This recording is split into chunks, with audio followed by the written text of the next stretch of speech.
Welcome to the Venari Podcast. My name is Cristian Owen. I'm part of the life science and healthcare team, and more specifically, I work within digital health.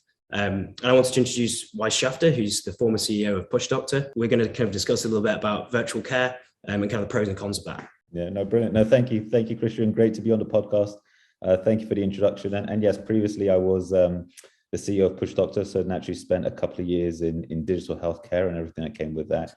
Prior to that, I spent 6 glorious years running and scaling the operations at Just Eat. And then following that, I joined Treatwell, which is Europe's largest marketplace for spas and salons. So really spent the past 10, 15 years in high growth digital companies, and healthcare naturally is booming previously, but naturally given the current situation, it's even more so now. I currently also sit on the board of the gym group. I'm a non-exec there, so I'm still in the wellness space, but tackling healthcare from a different angle. Yeah, I suppose given that, I was just like wondering why I suppose you kind of veered more towards kind of healthcare. Yeah, no, brilliant. I mean, it's kind of when I think about it, it's sort of full circle, really. I mean, I spent 6 brilliant years at Just Eat. But, in a nutshell, we made the population fat. We would say it's quite greasy, and then we kind of made up for our sins because I went to Treatwell. It was about well-being, making people feel better. So then I joined healthcare, and it's completely full circle, kind of saving people. Yeah. Exactly that.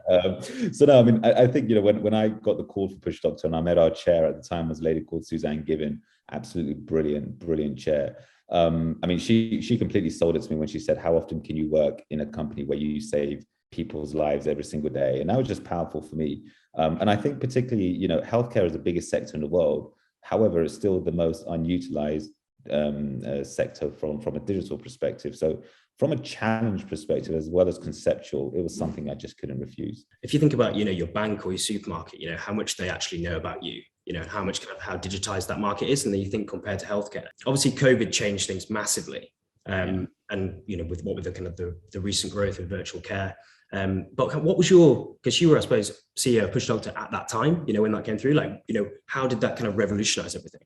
It was crazy. I mean, beforehand, we were seeing strong growth within digitalization anyway. I mean, Matt Hancock, he's done a lot of things. And probably we don't speak too much about that. But one thing he was a huge advocate of was digitalization within the NHS, which was powerful. So even pre-COVID, we were seeing a lot of GP practices, hospitals, trusts transition into a digital solution of some sort. Now, of course, when COVID happened, it was amazing because you had the announcement on March the 17th or whenever it was when the Prime Minister came on and spoke about it. And literally March the 18th, everything had to go digital. Everything was closed. And it was just amazing how we had to transition that. And the partners that we supported, it was quite seamless, actually. You just completely switched it to fully a digital service, because how PushDoctor ultimately worked was, virtual care is there to support. It doesn't fully take over the practice. So the partners that we had literally just threw everything at us and said, "Look, can you do it digitally?" Which was nice and easy. It was those practices which didn't have a digital partner, and then they had to transition, and then they had to get the training and the guidance, etc. And if I'm being very honest, at the beginning, it was, I called it the Wild West. We've invested years and years at PushDoctor in governance, in strategy, in our doctors to ensure they know how to do digital consultation. It was probably the only industry that I've ever come across, as vast as it was, that had to literally pivot overnight. And so for us, we engaged heavily with NHSX, NHSE, NHSD, NHS England, to just really see how us as an individual company, but also collectively with all the digital companies, how can we all come together to support the NHS at this time? And thankfully we all did, and somewhat kept the lights on during the pandemic. No, you're right, Wais. It was, it was amazing just how, basically how successful it was, completely overnight. But I think, maybe as we kind of move away from, obviously COVID is far from over, do you think people are having worse care because it's virtual? It's a good question. So we can throw all the stats in the world. I think the important thing is patient choice. If you're face to face with a doctor and a doctor sees you, examines you, you're going to get more stronger treatment there. There is naturally that face to face element to it too. However, virtual care certainly has its place. And it's just as safe. I could throw all the reports in the world to say, look, if you put data set for virtual care and you put a data set for in person, it's very, very minimal. They're pretty much the same in terms of patient outcomes. Doctors and the clinicians behind the scenes are very, very vigilant. So they know what they are doing.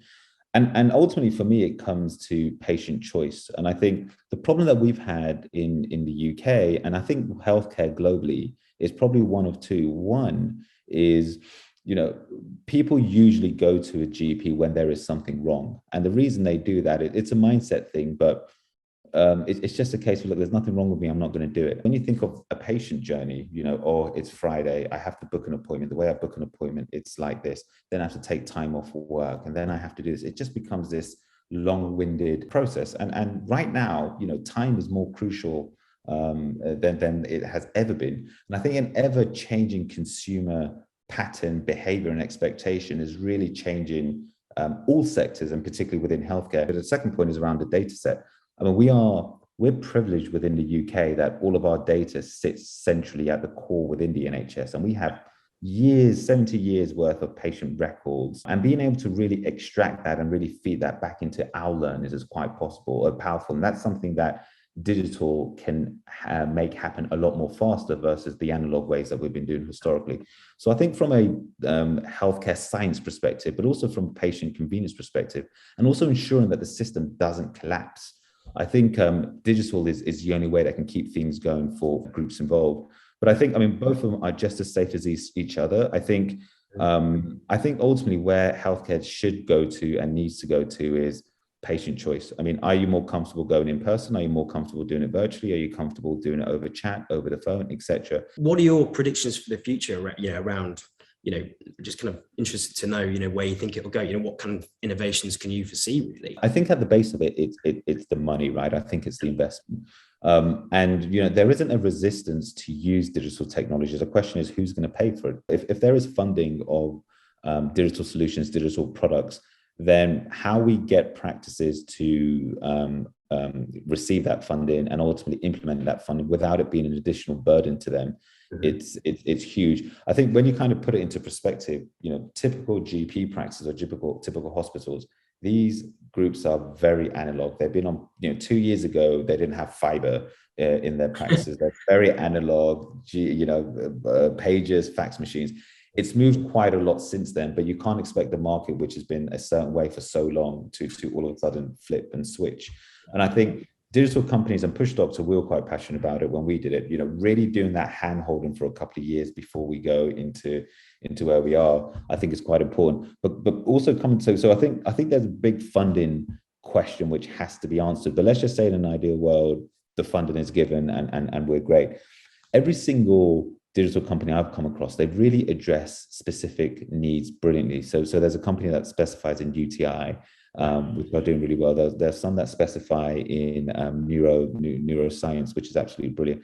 Mental health. I think all of these companies, how we bring them together as part of an ecosystem is going to be the challenge of the future. Absolutely. And I was just kind of coming back to that on funding, really. I was just thinking, is it not kind of on the onus of, private enterprise, and obviously a lot of venture funding, record venture funding basically in the digital health space, whether it be kind of, platform or the data piece or virtual care, how basically virtual care will evolve, kind of given the whole thing. I think right now what people need to get comfortable with is this a safe way of consulting? And I think really seamlessly integrating that. I remember when video consultations first came in, the first piece was, let's bring in Skype.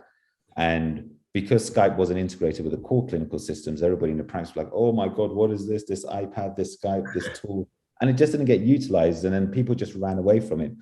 There are some seriously exciting things happening in space. And I think from a virtual care perspective, there are platforms out there where through virtual care, they can see your body language, your facial expressions, and they can judge straight away whether or not you have a mental health condition, which is quite powerful actually. And they can really get into that piece of preventative care. And I think that is the exciting piece and the exciting direction we're going to. I always do have to bring it back to adoption because, as there are brilliant tools in the UK and brilliant tools internationally. It's just if we don't get the adoption part of it correct and how we integrate within our core in partnership with handholding, then ultimately all these tools are not going to get utilized in the biggest area. And the biggest area is the NHS. Absolutely, that makes sense.